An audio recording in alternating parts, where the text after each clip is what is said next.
My greedy mother-in-law demanded that I hand over the family heirloom necklace, claiming it belonged to her as part of some so-called family tradition.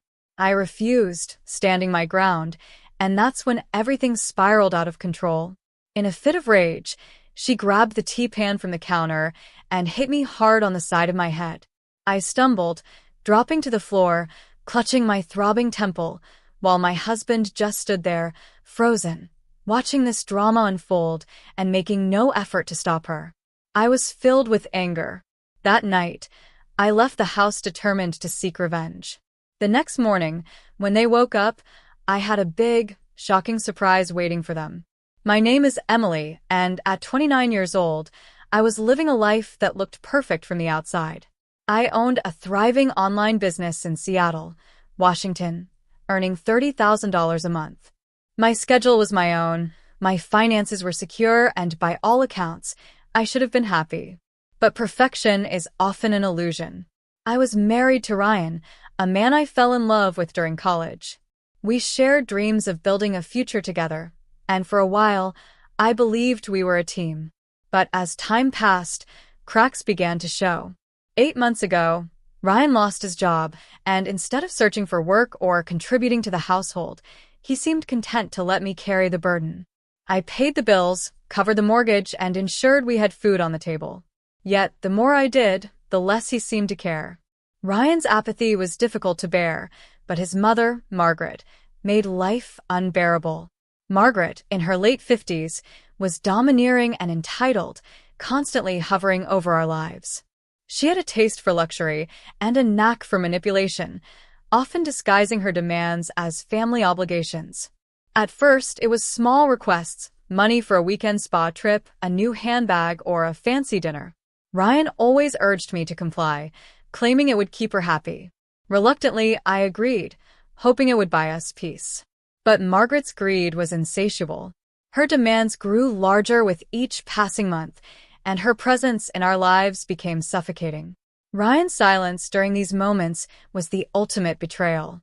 Whenever Margaret made a demand, he avoided conflict by staying quiet, leaving me to bear the brunt of her manipulation alone. The dynamic between us began to shift. Instead of feeling like a partner, I felt like a bank account, valued only for what I could provide. As I sat in our living room one evening, watching Margaret flip through a glossy catalog with an air of entitlement, I felt the weight of my choices. My patience was wearing thin, and I knew a storm was brewing. It started like any other evening, with Margaret seated at the dining table, flipping through yet another luxury catalog. Her expression carried the same air of entitlement it always did, but tonight, her words carried a sharper edge. "Emily," she said, setting the catalog down and looking at me with calculated intensity. "We need to talk about the family heirloom necklace." I stiffened. I knew exactly what she meant. An intricate gold and diamond necklace worth $12,000, gifted to me by Ryan's late father shortly after our wedding. It was one of the few times I had felt truly welcomed into their family, and it held deep sentimental value. "That necklace," Margaret continued, her tone growing more insistent, "should be in my possession. It belongs to this family, not to you. You have no right to keep it." I took a deep breath, steadying my voice. "Margaret, the necklace was a gift to me from your husband. It's not just jewelry, it's meaningful, and I'm not giving it up." Her eyes narrowed, and the faint politeness in her tone disappeared. "That necklace represents this family's legacy. I don't care what you think it means to you. You're selfish if you believe you can keep something so important to yourself." I glanced at Ryan, hoping for support, but as always, he sat silently, avoiding my gaze. His cowardice stung almost as much as Margaret's words. "I'm sorry, Margaret," I said firmly, "but I'm not giving up the necklace. My decision is final." The room fell into tense silence, broken only by Margaret's scoff. "So that's how it is," she muttered, standing abruptly. "You think you can waltz into this family and take whatever you want without respecting tradition? You're nothing but a parasite." The words hit like a slap, but I refused to back down. "I've done more for this family than you care to admit," I said. "But this necklace is mine, and I won't let you bully me into giving it up." Margaret's face flushed with anger, her fists clenching at her sides. I had never seen her this furious before, and I could feel the tension in the room reaching its breaking point. The argument hadn't cooled. Margaret stormed out of the living room, muttering under her breath, leaving me with a searing headache and the cold silence of Ryan's indifference. I turned to him, hoping for even a shred of support. "Ryan," I said sharply, "you're just going to sit there and let her talk to me like that? Do I mean nothing to you?" He sighed, finally lifting his gaze. "Emily, she's upset. Just let it go. It's not worth the fight." "Not worth the fight?" I repeated, incredulous.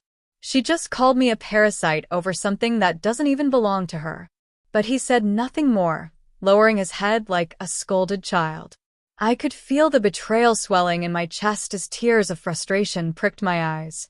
Without another word, I left the room, heading to the kitchen to calm down and gather my thoughts. I stood at the counter, gripping the edge tightly, trying to steady my racing heart. But the reprieve was short-lived. Margaret stormed into the kitchen moments later, her face a mask of unrestrained fury. "You think you can just dismiss me like that?" she hissed, her voice sharp as a blade. "You don't belong in this family. You never have." I turned to face her, my own anger rising. "Margaret, I've put up with your demands and your insults for years, but this is the last time. The necklace is mine, and you will not intimidate me into giving it to you." Her face contorted with rage. She moved toward the stove, where the tea pan still sat from earlier. Before I could react, she grabbed the pan and swung it toward me with both hands. The pan struck the side of my head with a sickening thud, and I stumbled back, clutching my temple as pain exploded through my skull. My vision blurred, and I felt the warmth of blood trickling down my cheek. Dazed, I looked up to see Margaret standing over me, the pan still in her hands, her breathing ragged. "You'll learn to respect me," she spat. I turned toward the doorway, desperate for help. Ryan stood there, frozen, his face pale. But, as always, he did nothing. That was the moment I knew I couldn't stay here any longer. That night, I packed a small bag with trembling hands. My head still throbbed from the blow, and the faint trace of dried blood on my temple was a stark reminder of how far things had gone. I couldn't believe I had let it get to this point. Margaret's rage, Ryan's indifference, it was a toxic cycle I could no longer endure. Ryan hadn't even bothered to check on me. After the incident, he disappeared into the bedroom, leaving me to fend for myself. That was the final betrayal. Whatever bond we once shared had been eroded by his silence and cowardice. I slipped the heirloom necklace into a padded case and tucked it securely into my bag. Margaret's obsession with it was almost as suffocating as her presence, but I wouldn't let her take this from me. It was a gift, a symbol of respect from her late husband, and I intended to keep it. As I closed the door behind me, a mix of fear and relief washed over me. Fear of the unknown, but relief at escaping the prison that house had become. I drove to my parents' home, my vision blurred by tears, yet feeling a faint flicker of hope for the first time in months. My parents were shocked to see me at their doorstep, especially with the bruises on my head. My mother gasped, pulling me into a protective hug. "Emily, what happened?" she asked, her voice trembling. I told them everything, the years of manipulation, the endless demands, and Margaret's violence. They listened in stunned silence, their faces a mix of sorrow and outrage. My father's jaw tightened, his fists clenching as he held back his anger. "You don't have to go back there," my mother said firmly. "You're staying here, and we'll help you figure out your next steps." For the first time in a long time, I felt safe. I knew leaving was only the beginning. Margaret and Ryan wouldn't let this go without a fight. But for now, I focused on the first step, consulting a lawyer and planning my next move. I wouldn't let them take anything more from me. It was time to reclaim my life. The morning after I arrived at my parents' house, I contacted a lawyer. Her name was Claire, and she wasted no time getting to the heart of the matter. I told her everything. The years of financial manipulation, Margaret's relentless demands, and the assault with the tea pan. Claire listened intently, her sharp eyes never leaving mine. "You have a strong case, Emily," she said. "Not just for divorce, but for pressing charges against Margaret. With the evidence of physical abuse and your financial records, you're in a solid position to protect yourself. Her words gave me hope. For too long, I had felt powerless, but now I was taking control. I provided her with text messages from Margaret demanding money, receipts showing I had paid all household expenses, and photos of my injury. Claire assured me we could proceed with both the divorce and a criminal case. 2 days later, Ryan called. I hesitated before answering, but curiosity got the better of me. "Emily," he said, his tone low and hesitant, "we need to talk." "There's nothing to talk about," I replied coldly. "I'm filing for divorce, and I've already contacted a lawyer." "Wait," he said quickly. "I know things have gotten out of hand. Mom didn't mean to. She was just upset. We can fix this." I laughed bitterly. "Fix this? Ryan," she hit me with a tea-pan. "You stood there and did nothing. Do you even hear yourself?" He stammered, searching for an excuse. "I thought staying quiet would calm her down." "You thought wrong," I said sharply. "And now, there's no going back." The next day, Ryan and Margaret showed up at my parents' house unannounced. Their expressions were subdued, almost desperate. My mother answered the door, her protective stance making it clear they were unwelcome. "Emily," Margaret began, her tone saccharine and insincere. "We came to apologize. Things got heated, but we're family. Let's work this out." I stepped forward, arms crossed. "If you're serious about making amends, here's my condition. The house gets transferred to my name. Otherwise, this conversation is over." Their faces fell, but they reluctantly agreed. I knew they were buying time, but I wasn't falling for their games anymore. The following week, Ryan and Margaret arrived with the legal documents to transfer the house into my name. I had Claire review everything to ensure there were no loopholes. As I sat at the dining table, the papers spread out before me. Margaret's simmering resentment filled the room. She said nothing, but the tightness in her jaw and the way she avoided eye contact made her feelings clear. "You're getting what you wanted," Ryan said, his voice clipped. "The house will be yours. Can we move on now?" I glanced at him, then back at Margaret. "This isn't just about the house. This is about ending the control you've both had over my life. I'm taking back what's mine." Margaret couldn't hold back any longer. "You ungrateful little," she began, but Ryan cut her off with a sharp look. For once, he seemed to understand that pushing me any further would backfire. I signed the documents, my hand steady, my resolve unwavering. The house was officially mine. But I wasn't stopping there. With the transfer complete, I moved forward with filing for divorce and pressing charges against Margaret for the assault. The court date for both cases arrived a few weeks later.